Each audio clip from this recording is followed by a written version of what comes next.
ഒന്ന്, ലാവ്ലിൻ കേസിൽ തന്നെ ഒരു കേന്ദ്രത്തിലെ ഏജൻസിയുടെ സൗജന്യം ഇല്ലാതെ കോടതി തന്നെ പിണറായി വിജയനെ കുറ്റവിമുക്തനാക്കി.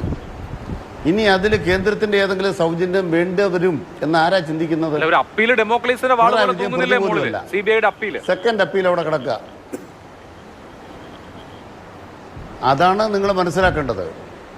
ഡെമോക്രാസിന്റെ ഒരു വാളുമില്ല. ഒരു സിംഗിൾ ജഡ്ജി ആദ്യം വിധി പറഞ്ഞു.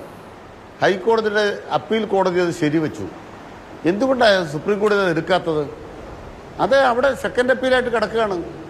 അതിനകത്തൊരു ചുക്കുമില്ല. അതുകൊണ്ട് ആ കേസോ അല്ലെങ്കിൽ ഇനി സ്വർണ്ണക്കടത്തോ ഇതൊക്കെ ഞങ്ങളെ അലട്ടുന്ന കാര്യമാണ് നിങ്ങൾ ആരെങ്കിലും ധരിക്കുന്നുണ്ടെങ്കിൽ വിഡ്ഢികളുടെ സ്വർഗ്ഗത്തിൽ ഇരുന്നുകൊണ്ട് മനോരഥത്തിൽ ഊഞ്ഞാലാടുന്ന ആളുകളോട് ഞങ്ങളെന്താ പറയാനാ? അത്ര ഒരു ചർച്ചയ്ക്കും CPM ആരെയും നിയോഗിച്ചിട്ടില്ല. CPM എന്നാരും പോയിട്ടുമില്ല. പിന്നെ കേരളത്തിലെ തലങ്ങും വിലങ്ങും നടക്കുന്ന BJPയുടെ നേതാക്കന്മാർ, ഇവിടുത്തെ ഏറ്റവും വലിയ തമാശ എന്താണ്? BJP പോയിട്ട് ഗതി പിടിക്കാത്ത ഗോപാലകൃഷ്ണനോട് BJP ചേരാൻ ആരാണ്ട് എന്ന് പറഞ്ഞു എന്നാ പറഞ്ഞത്. ബഹുമാനപ്പെട്ട ഗോപാലകൃഷ്ണൻ ഗതി പിടിച്ചിട്ടില്ല. പിന്നെയാണോ അദ്ദേഹത്തെ കണ്ട് ഗതി പിടിക്കാൻ ആളുകൾ പോകുന്നത്? അവനവനൊക്കെ എന്ത് വിലയുണ്ടെന്ന് ചാനൽ ചർച്ചയെ പറയുന്നവർ മനസ്സിലാക്കണം.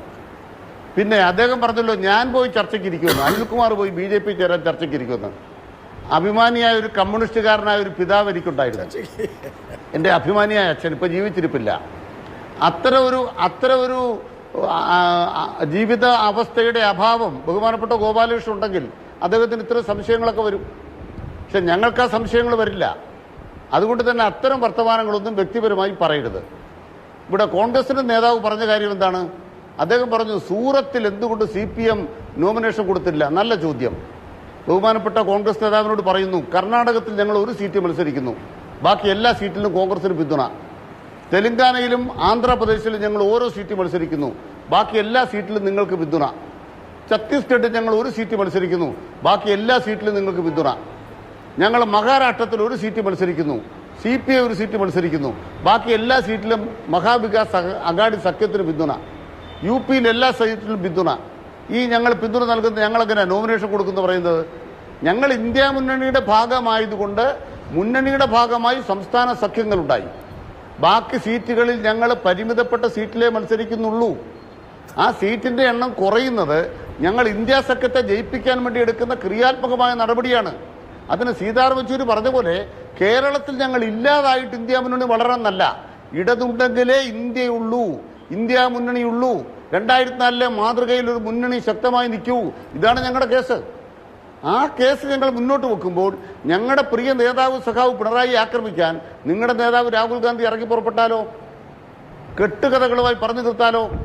ബഹുമാനപ്പെട്ട ചാമക്കാല ഇവിടെ പറഞ്ഞ കാര്യങ്ങൾ ഞാൻ അത്ഭുതത്തോടെ അല്ല കാണുന്നത്. അങ്ങയുടെ നിലവാരത്തിൽ രാഹുൽ ഗാന്ധി സംസാരിച്ചാൽ നമ്മളെന്ത് പറയും? രാഹുൽ ഗാന്ധി എന്ന് പറയുന്നത് ഒരു പ്രധാനമന്ത്രി സ്ഥാനാർത്ഥിയേ അല്ല. രാഹുൽ ഗാന്ധി പ്രധാനമന്ത്രി സ്ഥാനാർത്ഥിയാണെങ്കിൽ പിണറായി വിജയനെതിരെ അങ്ങനെ ഇങ്ങനെ പറയുമോ?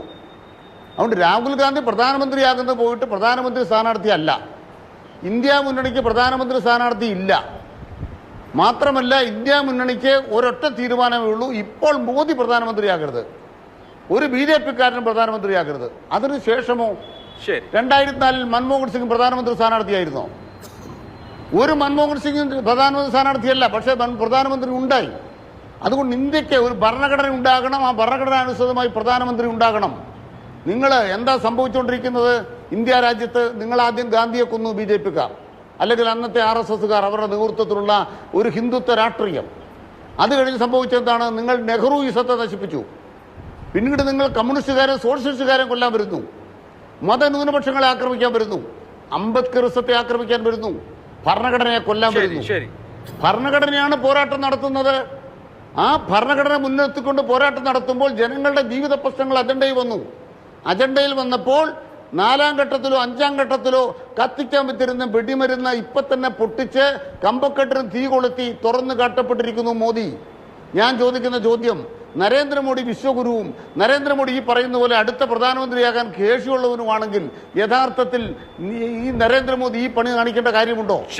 ഇത്രയേറെ വർഗീയ വിഷം ചുരത്തേണ്ട കാര്യമുണ്ടോ? ഇനി കോൺഗ്രസ് ആണെങ്കിലോ 424 സീറ്റ് ജയിച്ച കോൺഗ്രസ് ആണ്. രാജീവ് ഗാന്ധി, രാഹുൽ ഗാന്ധി മകൻ നയിച്ചപ്പോ 44. ഈ 44 എത്രത്തോളം കോൺഗ്രസ് മുന്നോട്ട് പോകും? കോൺഗ്രസ് ഒറ്റയ്ക്ക് ഇന്ത്യ ഭരിക്കാൻ